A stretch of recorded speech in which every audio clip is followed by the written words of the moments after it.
Hello students, हमारे पास जो real numbers chapter चल रहा था उसमें कंटिन्यू जो बेसिक्स हैं हम वो कर रहे थे और कुछ हमारे क्वेश्चंस भी लेते जा रहे हैं।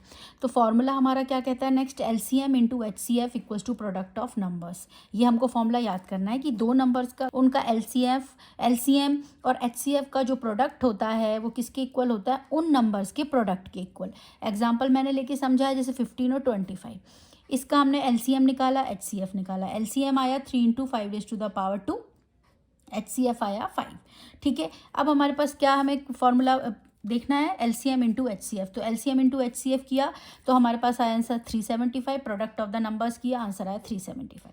ठीक है, तो बोर्ड में एक क्वेश्चन पूछा जाता है, एक या दो नंबर का, या तो ये डायरेक्ट ये फॉर्मूला बेस्ड क्वेश्चन पूछ लेते हैं, या फिर इस टाइप से जैसे मैंने ये बना रखा है क्वेश्चन, फाइंड द एचसीएफ दे रखा है question, find the HCF of 96 and 404, find the LCM. आपको इसका एलसीएम फाइंड करना है, तो आप फॉर्मूला लिखोगे HCF into LCM is equals to 96 into 404।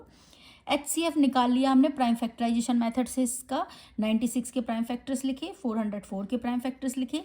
HCF मतलब हाईएस्ट कॉमन फैक्टर। इनमें इन दोनों फैक्टर्स में कॉमन नंबर क्या है, 2, लीस्ट पावर क्या है 2, तो ये लगा दिया। तो एचसीएफ क्या आ गया हमारा 4। हमेशा ये ध्यान रखो, एचसीएफ हमेशा दोनों नंबर से छोटा आएगा। ठीक है, एलसीएम निकालना है तो HCF into LCM is equals to ये लिखा एलसीएम के लिए 4 से डिवाइड कर दिया, कितना आ गया 9696। इस क्वेश्चन को वैसे आप इजीली वैसे भी कर सकते हो, एलसीएम इन दोनों का प्राइम फैक्टराइजेशन मेथड से निकाल सकते हो।